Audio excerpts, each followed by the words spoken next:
Good morning, thank you all for being here. Thank you, Julio, for the brief introduction. Como dijo Julio, nuestra presentación va a estar en inglés, pero si alguien tiene alguna pregunta, pues tenemos gente que son bilingüe y tengo algunos amigos puestos por toda la danza que me pueden ayudar si quieren o si necesitan. That being said, I'm Rick Carrera. I'm the Director of Economic Development for the Council for South Texas Economic Progress, also known as COSTA. And it's very much my pleasure to be here to moderate this panel. For a little bit of background, I'm going to create a nice little segue for our panel here. What COSTA does is we are a regional marketing initiative to bring new industry to the area. And we cover the entire area of South Texas that goes from Laredo all the way down to Brownsville. That being said, I spent a lot of time traveling to conferences and areas outside of the area to promote what we call the Rio South Texas region to companies, site selectors, that kind of thing that are at these conferences that frankly don't even know who we are. And a lot of times as you might guess, it's a marketing job and it's a sales job to some degree. I have to use our biggest and best, strongest assets, two of which are being represented by the two gentlemen right here to my left.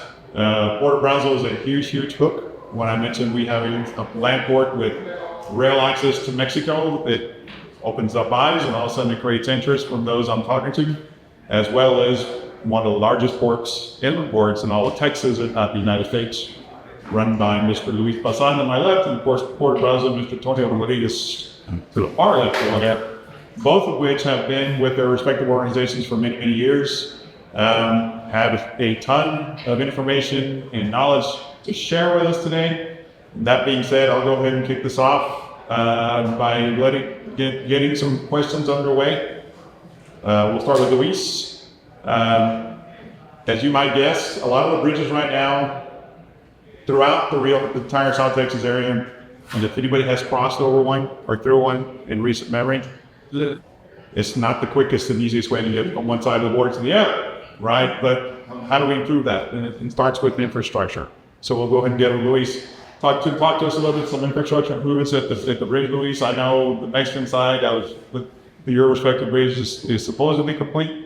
But talk to us a little bit about that. Great. Thank you, Rick. You know what would be really cool right now? If we could invite everybody that's outside to join us in here. That would be great. I feel like I'm presenting to my team here. half of the room consists of the Pharr Bridge personnel, so that would be really, really cool if we could get somebody. But I'll go ahead and get started. That's a great question, Rick. Again, my name is Luis Bazan, Director of Pharr International Bridge, and aside from infrastructure, and some of the things that we've been doing for a long time now at the Pharr International Bridge is collaborative partnerships, right? If you're not tight at the hip with the right people, the right partners, whether it be local, state, or federal, you're really doing a disservice to trade. We take great pride at the Pharr Bridge of being part of many, many different associations that cover a long range of diverse industries. And the reason why we do that is so that we can learn, right? Learn from them. Learn what it is that keeps them up at night. Learn what it is that we can do to improve, like you said, their crossings. When we build infrastructure, as the Pharr International Bridge, we're not building infrastructure like a bridge, as an example, and I'll get into it in a minute, to park vehicles. We're building a bridge basically to bridge the gap between two countries, and these two countries are bridging the gap with global trade, that we're trading with other different countries. As far as our numbers go, Pharr International Bridge is trading with about 90 different countries worldwide, and that might be expanding soon because of the current trade, tariff, war, whatever you want to call it. I don't like to call it war. I like to call it a challenge, right? And when you see a challenge, you flick that challenge and it presents an opportunity. So for us, the opportunity has been presenting itself for several years now. As Rick mentioned, with different infrastructure projects. One of the major infrastructure projects that we have, our priority project, is the bridge expansion. And just like you said, Rick, Mexico, we were at the table with Mexico, we were at the table on the US, and back and forth back in 2018. In 2019, it started really taking off, and the conversation started really, appealing to everybody that we could build another bridge. But there was a lot of permits, there was a lot of things that we were not counting on to get us to that point. So it took a lot of lobbying in Mexico. Mexico had just finished constructing or modernizing the aduana. That's the Mexico port of entry. And they had done that in record time from March 2017 to October 2018. So that gave us a really good indication that Mexico was heading in the right direction. So what did we do? We took we took the lead, went to Mexico, asked if there was an interest. They said yes. We had to come back to the U.S. We needed a presidential permit, which we've had one. We've had our presidential permit since the 1970s. If I'm not mistaken, since 1978. But we needed to amend that presidential permit. So this is federal, right? In order to build this bridge. And that's where the partnerships come into play. But also, again, now we're moving forward. What do we have to do? We have to bring in consultants on board. We have to bring engineers on board. We have to bring in obviously our leadership needs to know how much is it going to cost and where's the money going to come from. Are we going to issue bonds? Are we going to go for grants? Are we going to go and just pay it directly out of our pockets from the revenues that we collected from bridge? So we have to look at all of this to start planning it. And now we're at the point, as you mentioned, where Mexico Aduana got modernized, like the dates that I mentioned. And then the bridge expansion in Mexico, you have to understand, if you haven't used our bridge, if you crossed our bridge is a very long bridge. It's 3 miles in there. We own half of that, Mexico owns the other half. And so when that happens, you have to set milestones, right? And what we did with Mexico is we did a groundbreaking ceremony back in March of 2023. And in August, September of 2024, Mexico was done with their bridge. They finished their side, their portion. We're still working on ours. We're at 45% construction on our end. And there's other projects which I'll get to in a minute. But, all in all, this is a huge effort. And it's taking us, but it's going to take us 5 to 6 very short years. I still say very short years, because for any presidential permit process, through the normal process, how it used to be, to get us to build a bridge, get it all planned out, build it, that could take anywhere from 10 to 12 years, even longer. Our friends in Laredo, our friends in other ports, they've taken longer because they didn't take advantage. They didn't get outside that box like we did when we decided to start, again, getting the partnerships together to make the move to start building this bridge. So we're very excited of where we stand right now. Again, 45% construction on our bridge.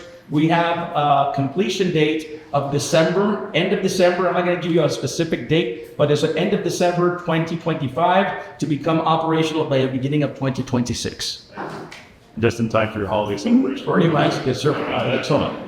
So, Tommy, talk to us a little about, again, the Pharr Bridge is obviously well underway with your extension. I know they've been talking Port of Brownsville about extending some of the Napanese, taking also the training basin with depth of the channel.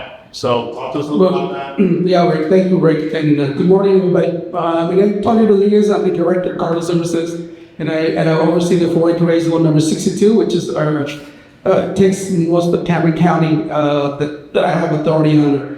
But yeah, to go by what Rick was saying, the Port of Brownsville over the last, we had a permit to dredge our tunnel. Currently, we have 42 feet. When it comes to dredging the tunnel, the water it's a federally mandated water, and that's regulated by the use of our Army Corps of Engineers, and all the department have to go through it. So we did our due diligence. We had a discussion about due diligence earlier in the earlier panel. Okay, we finally got money to dredge our tank to 52 feet.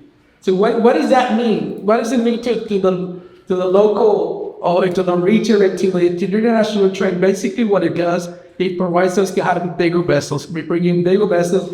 Remember, we have a restriction of 39 feet. We do have about 42 feet. Vessels take to squat, so we have allowance about 2 to 4 feet. Well, vessels come in so they can squat. As we dredge to 52 feet, we actually do like the dredging to 55 feet.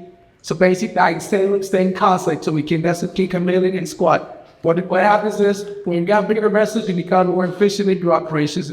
The bigger vessels, the safety, the efficiency of your operations in the maritime industry. Obviously, you are trying to get up more business, become more efficient when it comes to loading and offloading your vessel.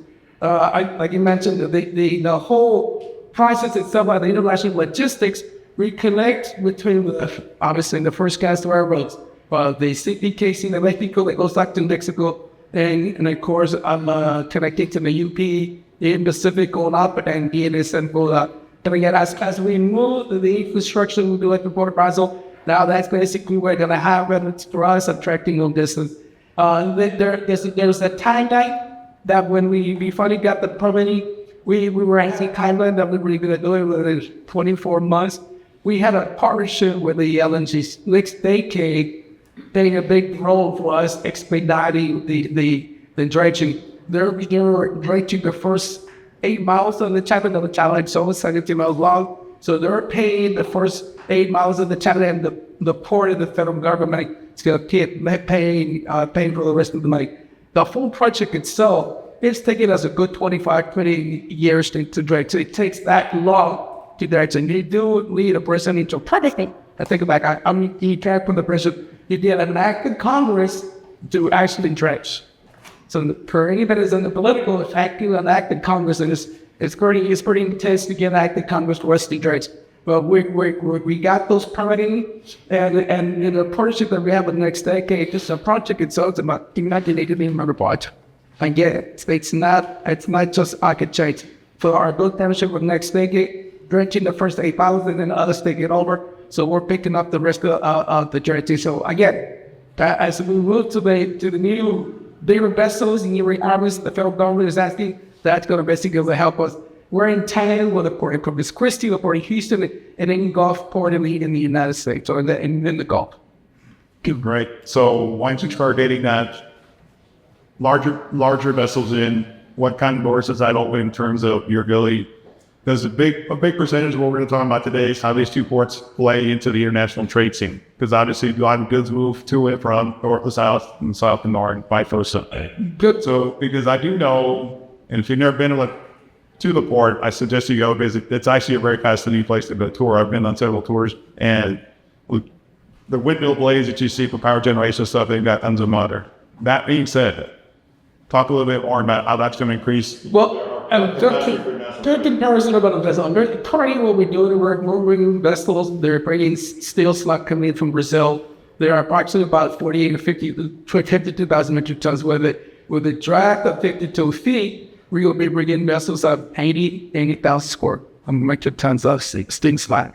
So that just gives a comparison of the magnitude that the 10 feet allowance that you attract labor vessels.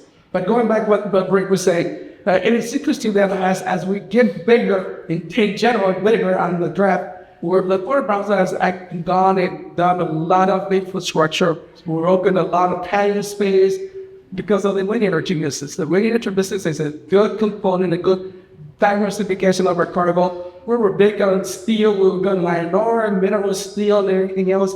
And we started diversifying our cargo with the wind industry. About 2 years ago, we're the only port in the United States that can handle a 275-meter plate. And it's so interesting that it comes in a lot of our building in Mexico, cuts in by truck, then it goes up by truck and by rail. Right now, there's about, just up here on the Pisto, there was the largest windmill farm that was built, and it was all that cargo came in for the nasal.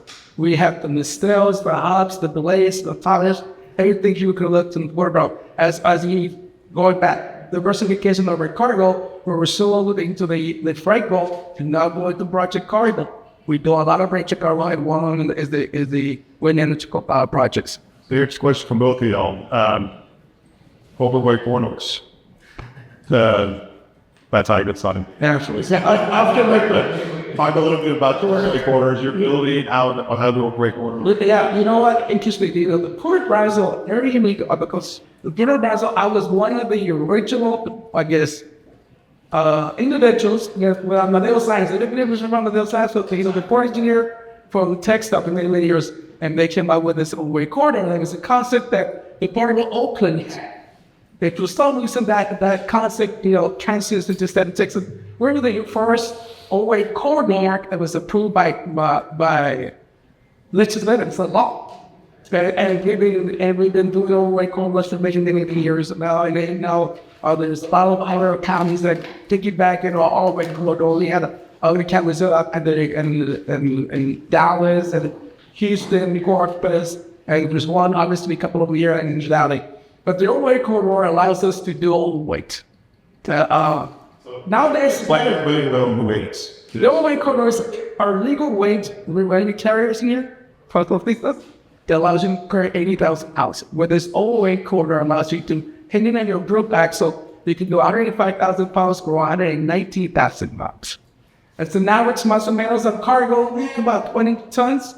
And an overweight corridor, you can actually do up about 30, 35 tons. That is a big difference when you do overweight. But again, we're still connected with the transportation in this speaking. We're little big suppliers. We're the supply chain from Port of Brownsville. That we do have a overweight corridor that connects us into a Belarus bridge, which is goes about this, and the Los Angeles bridge, allowing us to do overweight corridor southbound and northbound the car. To the Port of Brownsville. Very unique. And everybody's saying, everybody has piggyback on the overweight corridor. I know you're working on the overweight corridor too, and I know you want to so we can connect our per overweight corridor with Pharr. Because believe it or not, Pharr is the big gateway for us to a lot of tanky trucks. We're looking at close to about 480,000 trucks a day through the Port of Brownsville. A lot of it, about 60% of that, people, close to 500,000, goes to King Pharr Bridge. So that's the right connectivity that we're using. That's Port of Brownsville to the Pharr Bridge. And what I can add about the overweight, OSOW, right? Oversized overweight corridor. And I said this about ports of entry too. I've said this about land ports of entry, that not all overweight corridors are created equal, right? And they're not. We wish they were. We wish they could level the playing field. This morning, there's House Bill 137 at the state capitol that they're being looked at. He talked about the connectivity between the Port of Brownsville and the Port of Pharr. That's a 13 to 14 mile stretch or gap between the two counties, between Cameron County and Hidalgo County. That's what's up for voting or for approval, right? So obviously we're pushing for it. We have people from the city that are at the state capitol this morning. I was there recently to not talk so much or for or against a corridor that allows for overweight connectivity, but more to just talk on it and how we can talk more closely with our legislators to ensure that we're doing right by trade. It gets very tricky. It gets very muddy when we talk about tankers. It gets very diluted also, depending on who you're talking to. But obviously, Mexico needs energy. Mexico needs refined fuels. We get the crude oil from Mexico through pipeline. I forgot the percentage, but it's not that much, maybe 15%, 20%. And then we refine it and send it back to Mexico via tanker trucks, as what Tony's talking about. And then there's other things, right? But yes, with us, it's a matter of supporting that. We do go to another, like you said, 45,000 pounds above the 80,000. Right now, the Hidalgo County Mobility Authority is working on both State Highway 68 connectivity and State Highway 365. 365 is not going to be tolled. The 68 will be tolled, but all as part of what a connectivity outside of the Pharr Bridge called IBTC or International Bridge Trade Corridor. This essentially will be the overweight corridor connectivity from the Pharr corridor and beyond. Thanks. So those overweight corridors obviously very, very important. How far do they go? And play them how that works. If something comes across or goes into the port, it comes across the port of entry, because there is a rig, obviously. Because those overweights will frankly tear up rates in our. Yeah. So a lot of the revenue that we collect out of the overweight permits, we charge $30 to pay per trip. 85% of that goes back to the tax to maintain that corridor. 15% we keep. We've been fighting for keep a little bit more to maintain that permit. You got to add resources. You got to personnel to the permit. So it's an online permit. like most of us that, the deal with skin carriers, we still have the first people that the driver goes into your office, buys their permit. You do it for them, and it's all an online permit. It's just to facilitate the carrier and to make sure that the permit is done. So it's a process. It is the law. It's the law. But you have to. There's a regulation we have to qualify, and then the truck has to be weighed according to the group action weights. We're the implementers. DPS is the Air Force. Okay, so sometimes they want us to enforce as the permit, the truck for an energy explain how it works. The energy trucks comes into the port, they goes to our public scales, they get weight, get a tier weight, they go load where they can be loaded in the Port of Brownsville, to the terminals or terminal operations, or whereas they get back and back to the scale, get weight loaded, you have a net weight. From that weight, that carbon gets generated. We are all our scales that have to be certified by that. It's a certified scale. From that, we generate that permit. Our permit is good for 24 hours. Once it comes into the guards, and the guards activate that permit is still for 24 hours. You have 24 hours to get to the bridge, and the balance bridge or the Los Angeles bridge. North to southbound car traffic. It's very simple. A lot of our traffic, it's overload. The refined products, the steel, a lot of the scrap, a lot of the iron ore and minerals, all that stuff gets loaded on the oil quarry. So it's simple, but obviously there's some technology involved. There is. There obviously, yeah, there is. So speaking of technology, will you talk to us a little bit about we hear that or get E6T? How does that kind of explain to everybody how it works and how it interplays with the whole international grid? Okay, sure. So DAP, what does DAP mean? DAP, Donations Acceptance Program.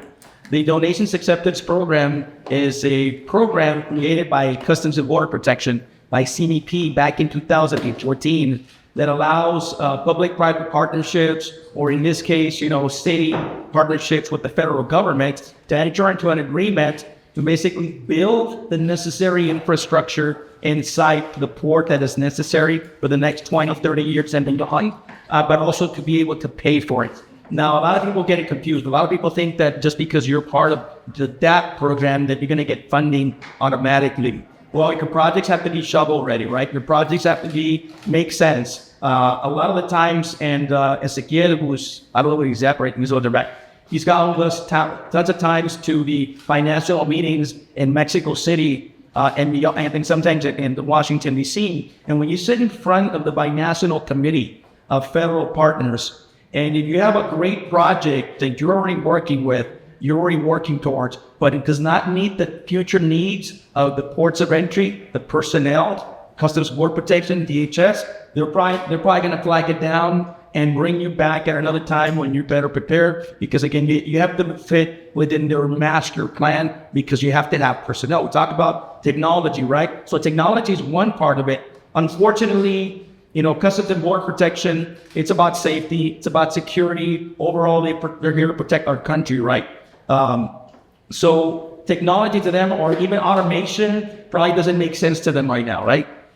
AI, all of that's probably not going to make sense to them right now. They don't want to touch it right now. Maybe eventually you get there in the future. We wish that could be accounted for now. But the latest technology that I can tell you that's being implemented at the Port of Pharr, which was already done at one of the bridges in Cameron County bridge system, is our MEPs, the multi-energy portals. So the multi-energy portals, everybody gets this number wrong, so I'm probably going to get it wrong too, because it depends who you talk to. They tell you how many trucks can go through a multi-energy portal or an X-ray and process those trucks as they go through. So that when they finally get to the first booth or to the primary booth, the officer, if they see an anomaly within your vehicle, within your truck, they're going to be able to flag it down. It's about 80 to 100 trucks per hour that can actually go through this multi-energy portal. Right now, we're finalizing, I think by the end of May, we will have 3 multi-energy portals in the city of Pharr at the Pharr Port of Entry. Now, there's what we have, I said DAP 15, well, you said DAP 16, but there's also DAP 15 and DAP 16. There's two major projects that are being constructed right now inside the port. As a matter of fact, DAP 15 is already done, at least on our side. On the federal side, it's done. We're contingent upon TxDOT. We're contingent upon the state to finalize their portion of the project so that we can become fully operational. And that's been an ongoing battle for years now. So what's the difference between 15 and 16? So 15, basically, there's two major projects there in DAP 15. And the reason why it's 15 is because it was signed, the MOU, the agreement between the city of Pharr and the federal government, GSA, which are the General Services Administration that owns the port, and CBP that operates in the port. We signed the agreement in 2015. So 10 years in the making for DAP 15. What it consists of is 2 additional commercial entry lanes and two additional commercial exit lanes. It's all built, it's done. We had our grand opening / ribbon cutting in July of 2024. We have not been able to become fully operational there yet, but it's precisely with the exits that go into the border safety inspection facility, which is the TxDOT facility that I mentioned, the state facility, because TxDOT is not ready. It's been a supply chain issue for a long time. Then it was a maintenance issue. And now it's, there's all these things that have piled up that have prevented them from finalizing that project. But once we do that, as an example, trucks that enter the facility come up with a bridge, going to our primaries. Now we have we go from 6 to 8 primary lanes or primary booths, and then you have those exits. About 30% of the conveyances that are certified that are going through Pharr right now coming in northbound, which is representative of about 2,800 trucks, sometimes up to 3,000 trucks. Those are going to be able to go gate to gate from that entry point to that exit point leading into the state facility. So it allows for more maximizing of space, more streamlined operations for those that are not certified or going through that process inside the port. But that's really what it consists of. And again, that's the problem here, that we're all part, even they are, we're all part of the Texas-Mexico Border Transportation Master Plan. Unfortunately, in the past, every single entity, whether it be city, whether it be the state, a port, whatever, they were all kind of doing their own thing. It wasn't until about 4 years ago when everybody got together, but now they're reviewing that plan. So guess what? Now we have to get back on the table, have the conversation. Are these projects meeting the expectations of the future, right? And more importantly, are they meeting the expectations of our end users? Who is using our bridge? It doesn't take government to figure that out. It takes users, it takes business to figure that out. So we have to bring it to the table so that we can have those discussions. And then DAP 16, very, very quickly, we're expanding the import lot. There's 3 projects. Right now, we're currently about 25% of the construction on that project to be finalized by July of 2026. What this is going to do is allow it for more maximizing of operations inside the import lot. We're expanding the dry dock for any dry goods. A lot of it consists of produce, but mostly also dry goods, right? Finished goods, maquila processed manufactured goods. And then we're going to have a cold inspection facility, not a cold storage. People like to call it cold storage. We're not storing anything inside, we're moving it. But this is for the amount of product that's coming in to the Pharr Bridge, which is produce based, right? We're still the #1 produce bridge in the nation. So we have to also align with our producers in Mexico to ensure that we continue to process those shipments through Pharr. And then connected to that is basically an agriculture laboratory and future regional training center for future ag specialists and future entomologists with USDA, because we want to have that ability to have the cargo release, right? We want to be able to release the product. Again, we're not trying to store anything or park anything, particularly anything that's cold chain driven. We want to maintain the cold chain, and that obviously increases the shelf life in the product. So before I move on, Tony, just what's the plan for that training facility, for the inspectors from USDA and that kind of thing? What kind of timeline are we looking at? Maintenance is an Before I'm on the time. Like I said, so right now we're at about 25% of the construction timeline on that. We have a finish date of July 17th, July 7th, 27th of next year, 2026. So to become operational by August Right now with weather delays, and we've had a weather delay due to the flooding recently, that puts us back about 10 days, that sort of thing. So there's always incidents that happen, right? We're hoping we can stick to the timeline. That's what we're sticking with right now, July of next year. Excellent. So, what other technological advantages or advances have you seen in Ford as of late? And how does that play into how streamlined operations or manufacturing does a streamline? Technology. That's get to the key when we're talking Luis. It's interesting that the last couple of years we're trying to refocus more about what kind of technologies out there to track our cargo in our docks, our patios, and our warehouse. So we're working with a couple of vendors to come up with some kind of a system to have better control of what gets most to the port and make sure what they're at this point we're in an honor system with honor importers and carriers and our stevedores, but we want to see have a little bit more control what's actually it's happening in our docks. And we do have some operations that we're constantly moving cargo. But what we're working on with vendors to try to see if we can get a little bit more get on technology. AI has been the big key for the last 6 to 12 months. So we're working a couple of figuring out some kind of a system to have a better control of what goes on in our docks. And that itself it becomes a little bit of challenge. It's unique to everybody. The port itself, we're not an operating port. We depend on 3 local stewards. We give license for them to operate in the Port of Brownsville. But we're teaching them the shifting how we're going to be doing our ops. That's part of that money and responsibility to come up with some kind of a system that allows, or as a customer, hey, I want to know what's in document 15 that came in on vessel XYZ. I know this PM which car will sits on dock number 3 or dock number 12 or 15 or patio so and so. So I will have that data in front of me as quick as the customers need it. But it's a process. It's a process. It's interesting because we do a lot of bulk and breakage. Container operations with very different. Container operations that data is on. There's a rumor going around that said you will be a container. We are currently negotiating, and there was a couple of carriers that are trying to set up shop at the port. We're just getting the negotiation phase. Okay. If those negotiations were to be successful, I know that not the way that Sarah was to the port. You have any idea what kind of time? We really want to do that after the city based on both. I don't know. It's hard to tell. And it's going to be hard to tell. It's a challenge. The container business, they've been in business for many, maritime business in many years. It requires a lot of infrastructure. Currently, how we're set up to handle bulk and break bulk.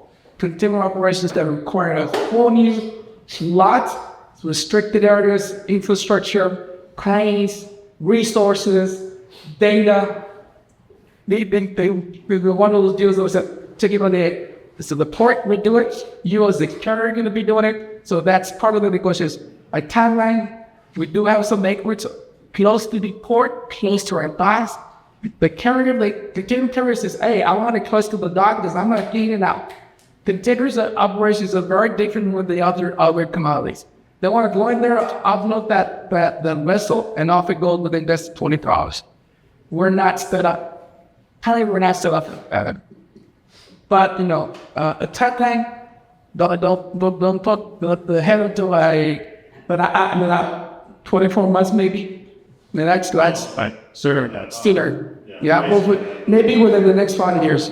Oh, yeah. Probably maybe there. Maybe. It requires a lot of infrastructure, guys, and it's all going to take.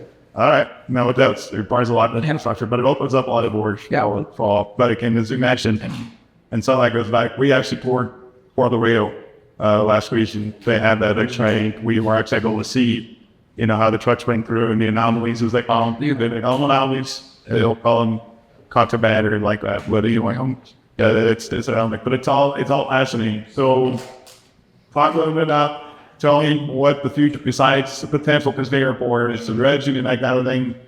Those are the things I was curious to know. What about the questions here in a minute, Bella? You know, what we're doing at the port, we're now, and interesting that we are, as a port, you don't see earmarks about having an industrial park. So 24 months ago, like 2 years ago, we have a committee within our port.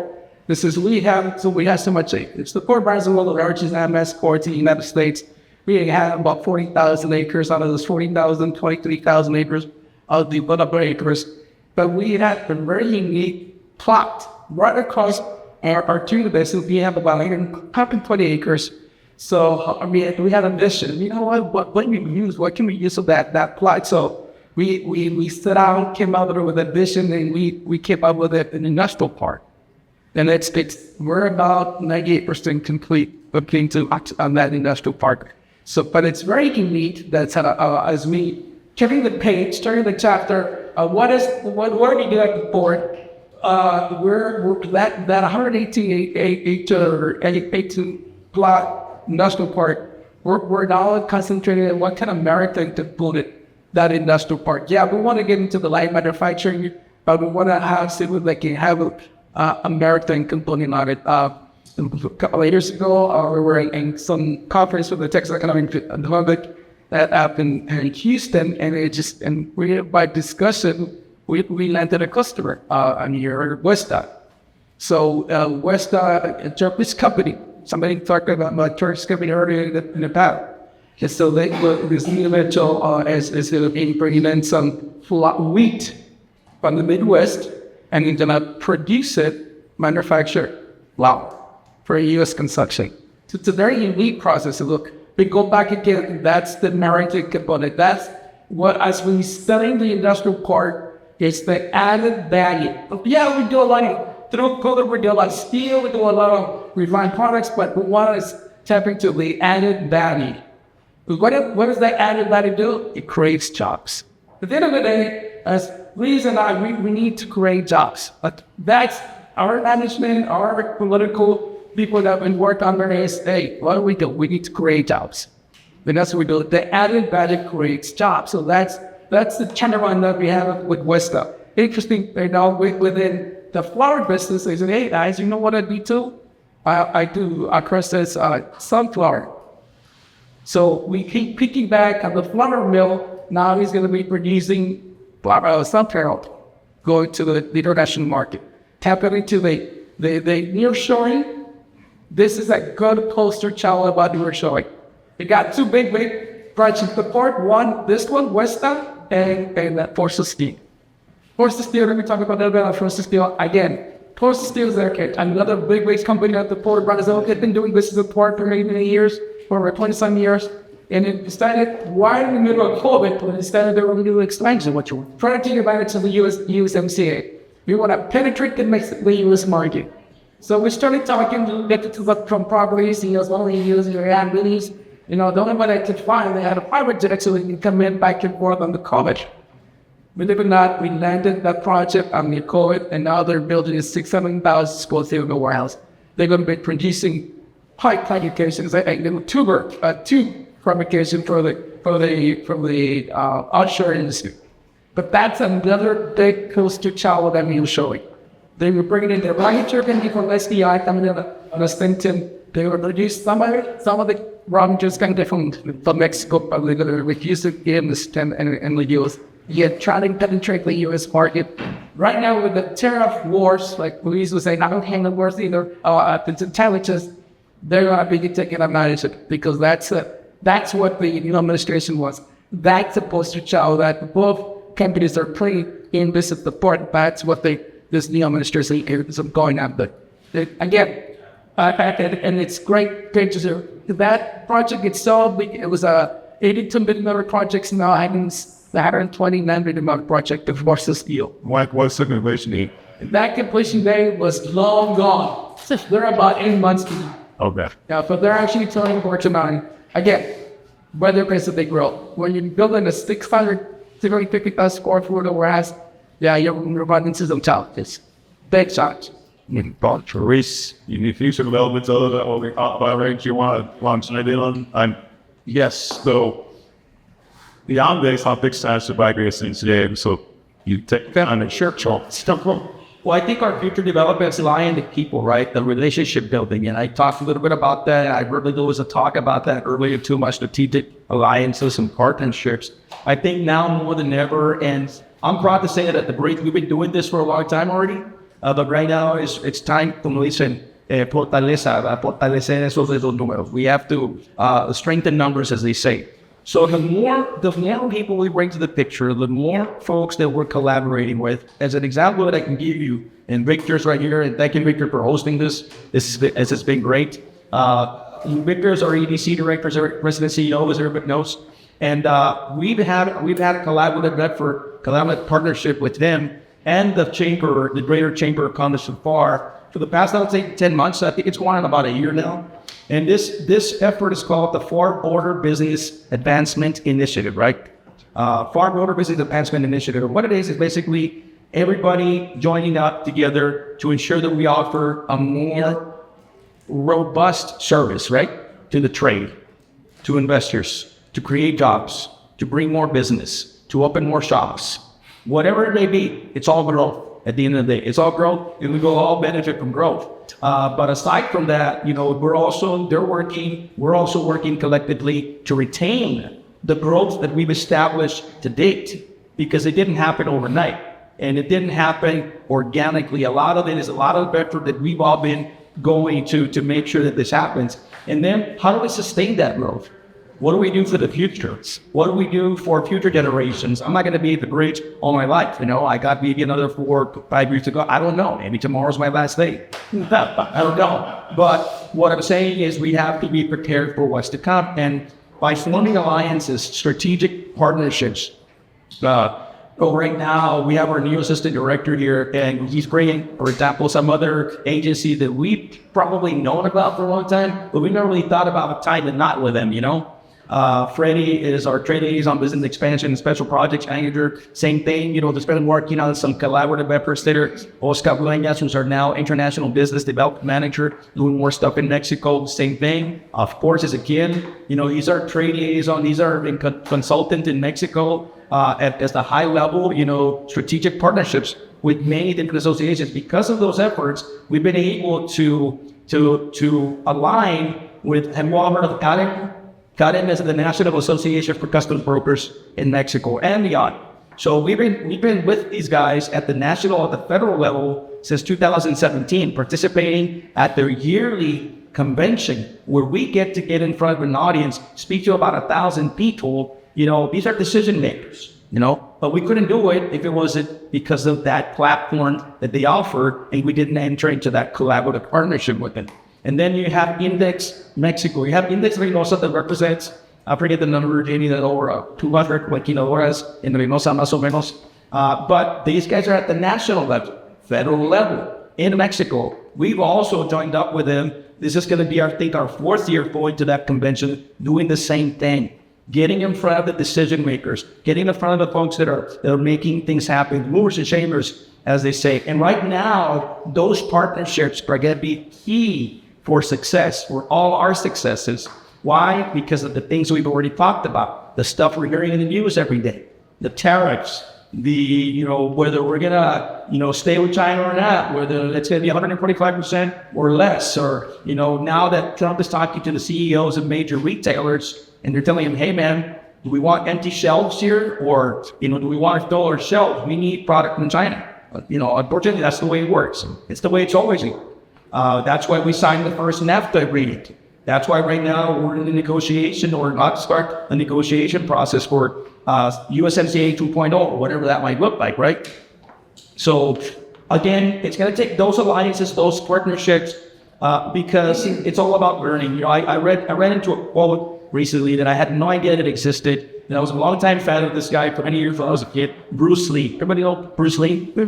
So Bruce Lee said, life is a fast teacher. Be a fast learner.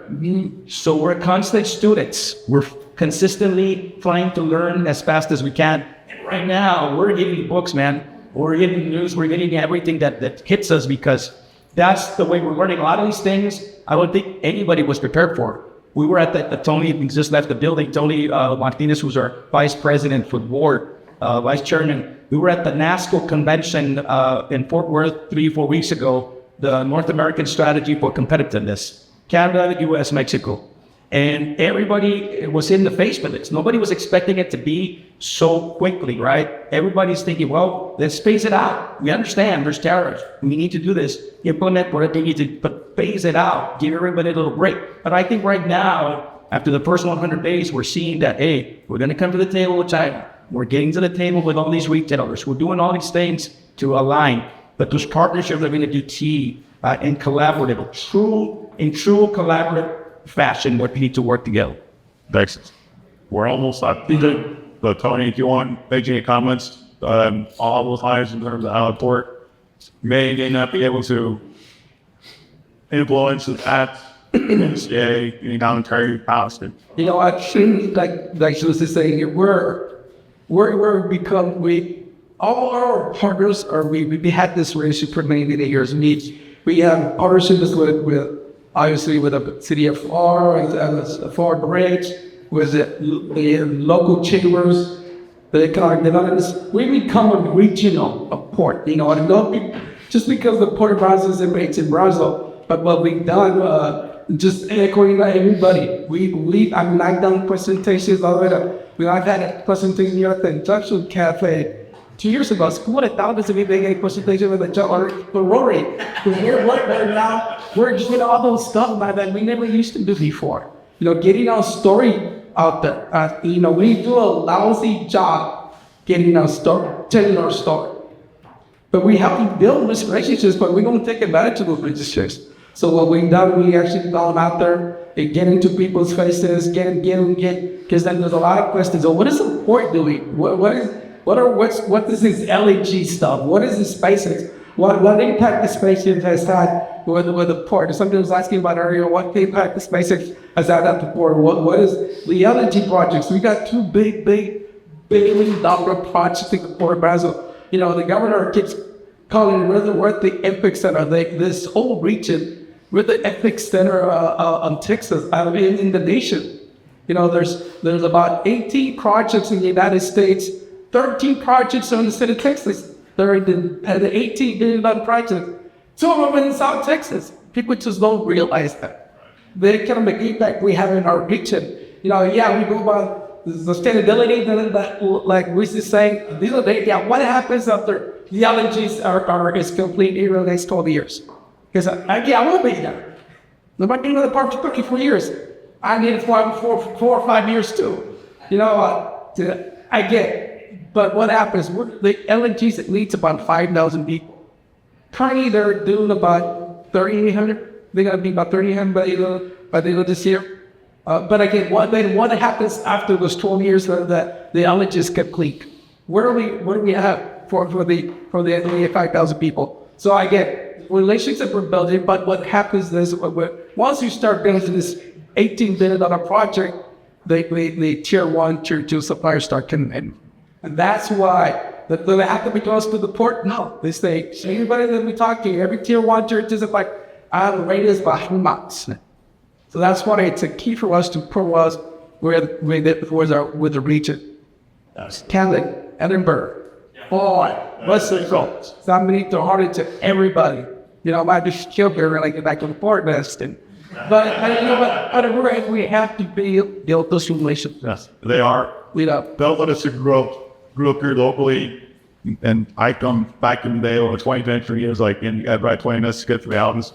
So I'll share with you nationally commutes. If you told me it's going to take 50, 60 minutes to get from Pharr Bridge to the Port of Brownsville, guys, that's not. I mean, that commute time and that transit time is absolutely nothing. That's what they call the favorable transit time. Here we go. By each to the imagination. So I want to commend both these guys, not just because they're on top of their game, but I can tell you both, like we mentioned there in Nashville, I know Tony, they just started that business development office there at the port, and the whole idea is to keep promoting and keep business coming into the area. That's a lot of people the area does sell itself, and we bring people down, that you guide the people out there to get people without that. So with that, we'll open up to questions to anybody in the audience here. Anybody have any questions? Actually, I'm sorry. If anybody has any questions, I know we got one. Not the far people. Yeah, do it easy, make it easy. I'm on there. Sí, buenas tardes, Alex. Mi nombre es Mauricio, médico de semestre de materiales vinculados náuticos y técnicos. Mis preguntas es, ¿cuál es las principales razones por las cuales el puerto de Pharr se ha convertido en el principal puerto de tránsito de productos a nivel nacional? Porque la pregunta hago porque si para todos funciona, les pudiera funcionar para nada. Así es. Y nada más para que tengan un entendido de cómo funcionan, el 75% de lo que usamos por Pharr del mercado es producto fabricado. No, 75% porque estamos hablando de valor de producto, ¿verdad? El 18% es produce o producto agrícola y el 7-8% es el sector energético. Entonces ese 18% sí nos ha hecho el número uno, ¿verdad? ¿Qué nos llevó ahí? Es una larga historia y a lo mejor Ezequiel también tiene que hablar de esto un poco, porque esto nos lleva hace 2010 más o menos, 2011 más o menos por ahí, cuando se estableció la ruta, la supervía Mazatlán-Matamoros, que nos conectó directamente con el Pacífico de México y que nos hizo ese punto clave, ese punto estratégico, esa logística, excelencia logística para todo ese producto que en ese tiempo tenía que atravesar a través de, la sierra, ¿no? La sierra, de hecho tenemos fotos vendidos. En el 2016 nosotros tuvimos un viaje, porque teníamos una conferencia, nos fuimos desde Reynosa hasta allá y de regreso, para ver de qué se trataba, para ver cuántos túneles, cuántos puentes existen y de qué se trata todo esto. Pues ahí es donde pudimos llegar a entender por qué era clave esa ruta. Antes eran Nogales, tenía mucho sentido irte desde Culiacán, desde Sinaloa, Durango, toda esa zona del Pacífico hasta Nogales. Nosotros empezamos a hacer mucha talacha en esa área también y básicamente nos trajimos a todas esas empresas poco a poco, porque no fue tan rápido. Aquí está Freddy, para que te lo cuente también. Él estaba encargado del parque a un industrial que es ahora el que se llama Fresh Produce District. Ese parque industrial estaba vacío y estuvo como así desde el 2010 que se invirtió ahí para hacer la infraestructura por parte de la ciudad. Pero si no fue por toda esa talacha, todo ese movimiento que hicimos, todo ese trabajo que hizo Ezequiel, todo el trabajo que hizo Freddy también en aquel tiempo, pues no tuviéramos todas las bodegas de cuartos streams que están allá, ¿verdad? Y los que vinieron después, el primero fue Index Fresh, que son aguacateros. Fueron los primeros. ¿Qué pasó? Como todos son aliados en el produce, todos se comunican. Bueno, tú le das primero cómo te va y luego yo le entro, ¿no? Y así se fue, y ahorita el parque ya casi está lleno. Entonces por eso nos fuimos destacando y nos seguimos destacando como ese puerto número uno de Pensilvania. La talacha está bajada.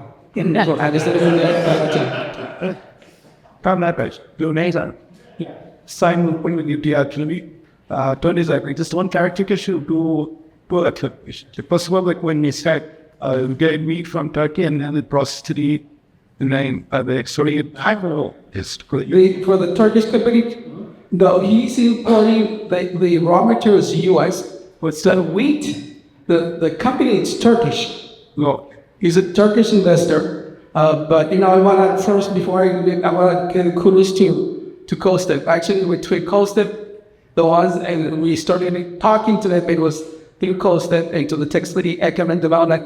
That's how we ended up with this company with the West Out, and they came to the Port of Brownsville. And kudos to Rick, because he was here in Iowa when we just met that day. And I'm Rick, that was the day we met, and then we ended up that project. But yeah, it's a Turkish company, Turkish investor. But the raw material is going to be, it's coming from the Midwest. Sweet West. The wheat is coming from the Midwest, coming by, you go back to the added value, it comes in by barge. Does anybody know what a barge is? Not right. Well, yeah, some of them, it comes in by barge, through the river. It's going to be processed in where he site there at the industrial park and to flour. And the same thing's going to do with sunflower. He has to slide in that data. So he's gonna mimic what he has in Nevada at the Port of Brownsville. The second thing was like keeping the rules, what schools they do. Put away the phone tires. The cruise industry. Yeah. Those just rumors. Like it's just the nature of the beast on the cruise industry, you know. It's interesting. I said, who's taking a cruise? Obviously, I haven't. But I bet I. So the thing is that the Port of Brownsville thing got added. It's an industrial area. What do you not check? But every time there's change in the political arena in our board, if there's always somebody has a like great idea, guess what? We're gonna get into the cruise industry. It's just very difficult to get into the cruise industry. You get a lot of infrastructure. Similar to what you need on the timber business, you have GSA. GSA is one of them. U.S. Customs Department checks with me, and they need mega facilities, and we're very targeted to the heavy and light industry. So, do I ever see the cruise industry owned by political people not making it into the industry? That I thought you. It's just, and then bringing a vessel 17 miles later to the port, 17 miles. It takes 2.5 hours to come down the train to the town. It's very, very difficult. We've done our due diligence. We've done two studies back in the early 2000 and another one in 2012 when the industry came in. It is just the market is just not there. They did a study within a region. You know, we've got Galveston here, cold spot there. And so, oh no, we gotta tap into the Mexican market and it's go beyond to the just region. They went to Monterrey and it's just the infrastructure you need hotels, you need parking. You know where the cruise industry make the port, the cruise industry. How the port make money? Okay, but that's a trigger. Parking. Let's say parking. Other than that, it doesn't generate jobs for us. Yes. We go back. Key is generate jobs. There's keys we have just a formula. Every job the port generates, it's a domino effect, creates many other jobs. My job. The carrier, the guys giving that backward down the strip and the stripes.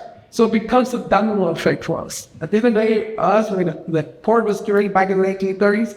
So they're talking about the Great Depression. Great task. Matter is that can actually be that only serving meaning is The one sort like on impact setting, you probably want really like $10. We can make a team that will do sales, they will lose. okay. Yeah.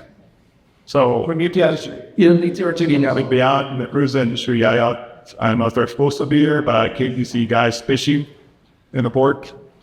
You know, Is that another question I was like, can I go fishing? No. Yes and no. After 9/11, all ports in the United States were closed. We're governed under the U.S. Coast Guard, Department of Homeland Security. So we actually had sections to go fishing where I understand fishing up to the port is great. I've never done fishing. I've done fishing in the Gulf, but I've never done fishing in the port.